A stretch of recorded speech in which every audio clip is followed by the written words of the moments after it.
So look at Anthony Ryder from South Lyon, Michigan, recently selected as the Lions 2020 Fan of the Year. He has a passion about sports broadcasting. With the 112th selection in the 2021 NFL Draft, the Detroit Lions select Amon-Ra St. Brown, wide receiver, USC. One pride, baby! Yeah!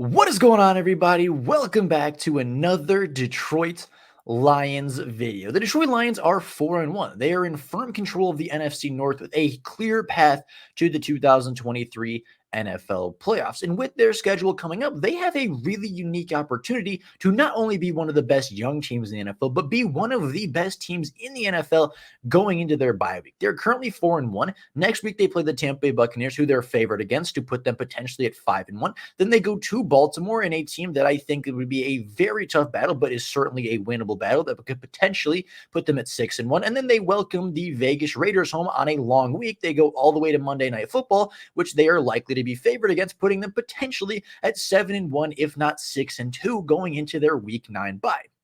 Now, coincidentally, right around that time is the trade deadline for the NFL, a situation where some teams are buyers and they sell off draft picks in order to acquire talented players for now, and some teams are sellers. They sell off talented players to get assets for the future and build towards something more long-term. The Detroit Lions for a long time have been sellers in this process, but as of right now, with the potential of them being 6-2 or even 7-1 going into their bye week, they are probably going to be buyers if they're going to do anything at all. It is likely that they are going to sit put. I think that it's more likely that Brad Holmes just sits and does nothing at the trade deadline as opposed to sending away massive amounts of draft picks. But there are a couple players out there that would make sense to fill some gaps on the Detroit Lions roster, because despite being a very good young team, they do still have some holes and they do still have some weaknesses going into the remainder of their season. And they do have some depth issues with all of the injuries arising for their team right now. So for every single position we're going to talk about today, we're going to talk about a star player and we're going to talk about a depth player, a guy that is going to come in and potentially change the Super Bowl odds of this football team, and a guy that's going to come in and probably play as a third or second string guy, and a player that is just going to add some quality depth to the team, maybe be a rotational football player for this team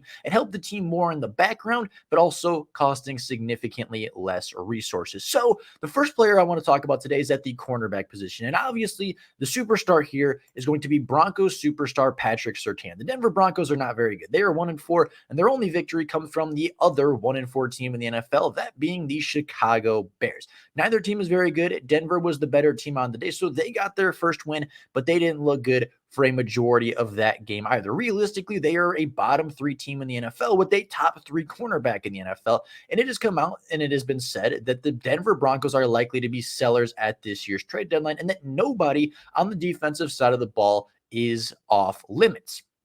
That includes 23-year-old, 6'2", 202-pound all-pro cornerback Patrick Surtain. Now, Patrick Surtain has played just 3 years in the NFL, this being his third. He's played in 38 games for the Denver Broncos, come away with 7 interceptions, 30 passes defended, 1 Pro Bowl nod, as well as 1 All-Pro selection. He's arguably a top 3 cornerback in the NFL and undeniably a top 5 cornerback in the NFL. He is coming off of an All-Pro season and could potentially be on his way to a second. Now, if the Detroit Lions were to trade for Patrick Surtain, it would likely look something very similar to what the Jacksonville Jaguars did with Jalen Ramsey when they sent him to Los Angeles. I believe that was 2 first-round picks as well as a third-round pick, and I very much do not see that being the case for the Detroit Lions. I don't see them sending that much draft assets away for a cornerback when their secondary already looks pretty good and has some money put into it. They're going to have to pay Patrick Surtain after 2 seasons and give him one of the highest paid, if not the highest paid cornerback positions in the NFL. And with Denzel Ward already making over $20 million a year, Pat Surtain's probably looking at $23 to $24 million a year, which for me, and especially for the Detroit Lions, just doesn't make a whole lot of sense when you have the ability to just draft a stud in the first round and get that rookie contract for a full 4 years. yeah, you're probably not going to get as good of a cornerback as Pat Surtain, but you're going to give up significantly less draft capital, as well as pay significantly less money for potentially a very similar return. So Pat Surtain is very much unlikely. Although I think it is possible, it's in the possibility realm of like a 2% chance that this happens on a whim if it's a really good deal for the Detroit Lions and they can get him for 1 first-round pick, or they can feel like they can fleece the Denver Broncos. Other than that, I very much doubt that this is going to happen. But another young player the Lions could be interested in the secondary is Titans cornerback. Titans cornerback Christian Fulton. Christian Fulton is just 25 years old. He's a little bit older than Pat Surtain and a little bit smaller, 5'11", 197 pounds. He is from the University of Louisiana State, the LSU Tigers. He is a product of that secondary that used to be really, really good. Throughout his NFL career, he's had some ups and downs. He's played 35 games for the Titans, come away with 4 interceptions, 22 passes defended, and 124 tackles. He is currently the second starting cornerback on the Titans depth chart as of right now, behind Sean Murphy-Bunting, but could potentially fall to even the third cornerback on that depth chart if Caleb Farley is able to come back healthy and be the star they thought he could be out of Virginia Tech after they took him in the first round. Christian Fulton is a young trade target for a Tennessee Titans team that isn't very good. Right? He's a guy that can play really strong at the cornerback position and probably come in and play very similarly to what we all thought Emmanuel Moseley could be. Right? He's not going to come in and be a superstar like Pat Surtain. He's probably not even going to come in and start if this were to be the case. This would be one of those in-season trades where everybody forgets about it. Everybody kind of, pushes it out of their mind. It would probably be Christian Fulton and a 6th-round pick for a 4th-round pick or a 5th-round pick or something of that nature. It would be day 3 picks for a guy that is good, serviceable, but not necessarily a superstar. They'd have to pay Christian Fulton as well, again, deflating his trade value. But this is a fairly realistic trade I think the Detroit Lions could use after Emmanuel Moseley unfortunately tore his ACL in week 5 of the NFL season for back-to-back years. It is truly, truly heartbreaking.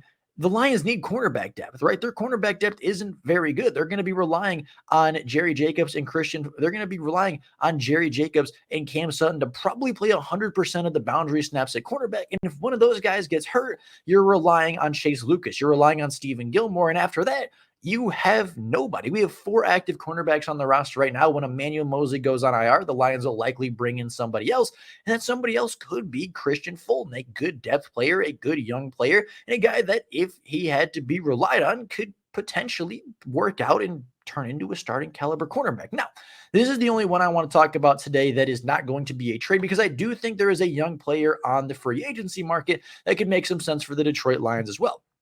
That guy being Greedy Williams. He's 6'2", 185-pound cornerback. Also, funnily enough, an alumni of LSU. He played in 39 games for the Cleveland Browns throughout 3 years, but in his 3rd season, really took a backseat to some of the other secondary members and really was more of a special teams guy before being cut after being a former 2nd-round pick. He has 2 interceptions, 12 passes defended, and 99 tackles in his NFL career. And yeah, you're not going to rely on this guy every single game. You're not going to want this player to be a full-time starting cornerback for you for 15, 16, 17 games going into the playoffs. But he is a player that, if you bring him in, could potentially rival Stephen Gilmore for that 5th cornerback position, right? He's a guy that is still long, a guy that still has good ball skills, and if nothing else, has starting experience in the NFL without being incredibly old. He's only in his 4th NFL season and is currently a free agent. He'd be relatively cheap, probably get him on a veteran minimum, and if nothing else, he's going to provide quality depth for you. The only real concern I have is whether or not he's going to fit within the locker room, if his mental side of the game, if his attitude toward the game is really going to gel with what the Detroit Lions like in their players, because I feel like there is a stigma around Greedy Williams that he makes business decisions, that he's not the strongest tackler, that there's a reason, obviously, that he is no longer even a special teams member of the Cleveland Browns. There was clearly some disconnect there. So that is the only real problem I see. But if the Lions are going to address cornerback, which I think that they will, it's likely that they're going to go in free agent. I think the top free agent cornerback on the board right now is 25-year-old Greedy Williams, who is currently unemployed. Now, moving on to the edge rusher position. Of course, the superstar here is going to be Max Crosby, the 26-year-old player from Eastern Michigan, a two-time Pro Bowler after playing 70 games, every single game possible for the Raiders so far in his career. He's walked away with 41 and a half sacks, 69 tackles for loss, as well as 16 passes defended and 7 forced fumbles. He is a premier pass rusher in the NFL, and putting him alongside Aiden Hutchinson would only make the two of them better. They would be the best pass rushing duo in the NFL, but it would likely cost you a second, if not a first round selection for you to get Max Crosby. It is super unlikely. However, it is a dream scenario. You'd have to pay him a lot of money. You'd have to give up significant draft assets, but he's a young player that has been consistently healthy throughout his entire career, has been consistently productive throughout his entire career. And with a lot of guys on expiring contracts, with Julian Okwara, Romeo Okwara, Charles Harris, all being at the end of their contracts after this season's conclusion, it could make sense to bring in somebody with a little bit more security financially, somebody with a little bit more time on their contract, and a guy that is a significant talent upgrade at that position as well.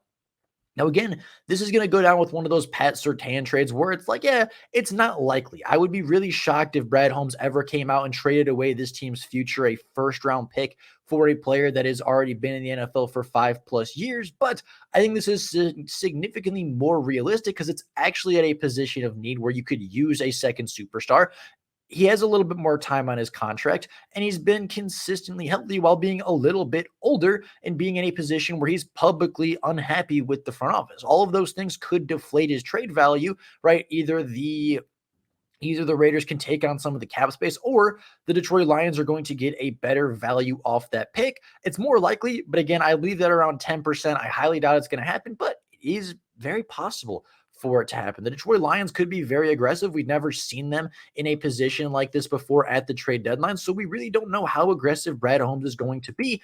But the second player I want to talk about is Chase Young, a player that is clearly unhappy with the Washington Commanders' record, clearly frustrated with how well the Commanders are playing, and he's a guy that, despite facing a lot of injury concerns, looks really good to start the year. He's 24 years old, a one-time Pro Bowler, the 2021 Defensive Rookie of the Year, who has played 31 games for the Washington Commanders, had 12 sacks, 16 tackles for loss, 8 passes defended, and 6 forced fumbles. Throughout 4 games this year for the Commanders and really 3 starts, he has 3 sacks to his name already. He is a player that has been disruptive, and putting him across from Chase Young across from Aiden Hutchinson could be a really key part. Now, yes, he's going to have to be re-signed this year. The Washington Commanders declined his 5th-year option and could potentially trade him for a 4th-round pick. We saw the Detroit Lions do that last year, where they declined Jeff Okudah's 5th-year option. They traded him for a 5th-round selection. And although Chase Young has been a little bit better, he is clearly unhappy with the organization. He is on the last year of his contract. You're going to have to pay him a little bit of money after this year,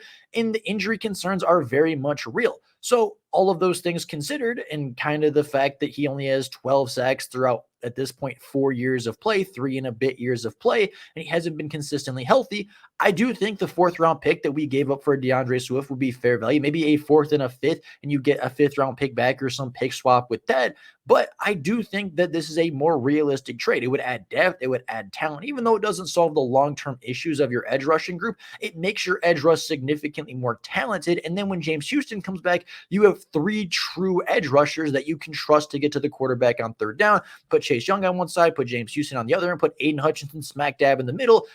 There's a lot of pressure there, and there's a lot of ways to get to the quarterback and, of course, disrupt play. Now, I don't think the Detroit Lions necessarily need an edge rusher, but it is one of the weaker positions, I think, across from Aiden Hutchinson. Getting that Robin to Aiden Hutchinson's Batman could be something that the Detroit Lions are interested in doing, and could potentially spend an early day 3 pick in order to acquire somebody that can play that role better than Charles Harris and Romeo Okwara have been doing throughout the first couple of games of the NFL season. Now, moving on to wide receiver, the superstar here, we go back to Vegas as we are looking at 30-year-old wide receiver Devonte Adams, a top 10 wide receiver in the league, undoubtedly a 6-time Pro Bowler, a 3-time All-Pro, 10,000 career receiving yards to his name, 90+ receiving touchdowns to his name. he is one of the best wide receivers in the NFL. Now, the Detroit Lions, I think, won't make a trade for a wide receiver unless it is a true X. I don't think they necessarily need depth. I think they have good wide receivers in place. They have Amon-Ra St. Brown, who's great in the short to intermediate game. They have Jameson Williams, the Z wide receiver, to stretch the field, be a big play guy, and potentially take the eyes off of the number one, more of a Jalen Waddle to obviously a Tyreek Hill.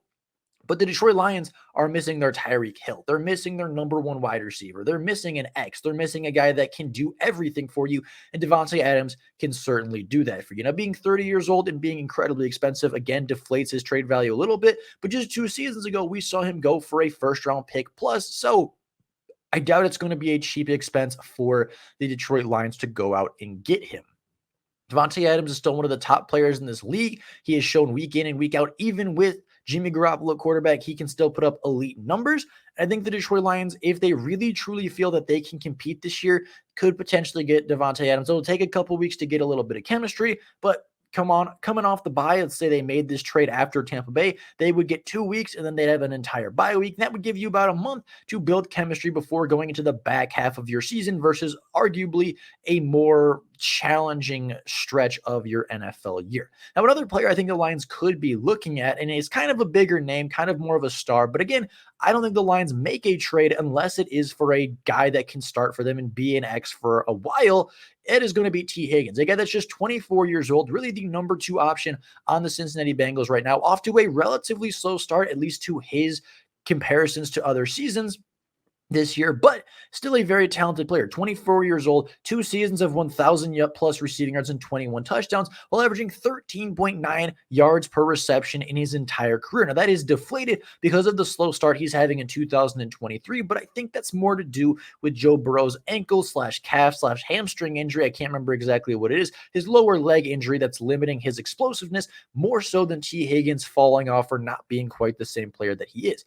I think it would probably cost the Detroit Lions a second-round pick and maybe a little bit more to get T. Higgins, but he's 24 years old. You can sign into a relatively long-term contract and get your number 1 X, and your wide receiving core then looks like T. Higgins as your X, which is pretty good. He can have a breakout year if he gets a significant amount of targets. Jameson Williams as your Y. Jameson Williams as your Z, Amon-Ra St. Brown as your Y, Khalif Raymond as your 4th wide receiver, Antoine Green as your 5th wide receiver, and of course, Jameson. And, obviously the future is up in the air for guys like Josh Reynolds or Marvin Jones or older veterans like that. But if he stays, Josh Reynolds is probably your 4. That makes Khalif Raymond your 5 and Antoine Green your 6. That's a really strong receiving core to go along with Sam Laporta, David Montgomery, Jahmyr Gibbs, and the rest of the explosive weapons on the Detroit Lions offense. It could potentially make sense. Again, it'd take a couple weeks to get on the same page, but after you do, you could see a guy like T. Higgins potentially be more of an A.J. Brown and take that next step into wide receiver 1 territory. So with all that being said, that's a lot of names, that's a lot of stats, that's a lot of scenarios, but all realistic and all possible scenarios for the Detroit Lions to try to follow this offseason. With all that being said, that is all for you guys today. If you enjoyed the video and want to go down below and subscribe to the channel, I would have very much appreciated it and it helped the channel out a ton. We are looking to continue to build this up. We just passed 3,000 subscribers a few weeks ago, and we're continuing to grow and go forward from there. So if you have yet to subscribe, please do so. It helps the channel out a ton. With all that being said, that is all for you guys today. Let me know down in the comments below what trade target you want the Lions to target the heaviest. If you want them to be buyers, let me know who you want them to buy. If you want them to stay. If you want them to sit and stay, let me know that as well. And even if you think they could be sellers and potentially sell a couple of depth assets to gain a couple extra draft picks, let me know down in the comments below as well. But with all that being said, that's all I got for you guys today. Thank you all so much for watching. And until next time, and as always, go Lions.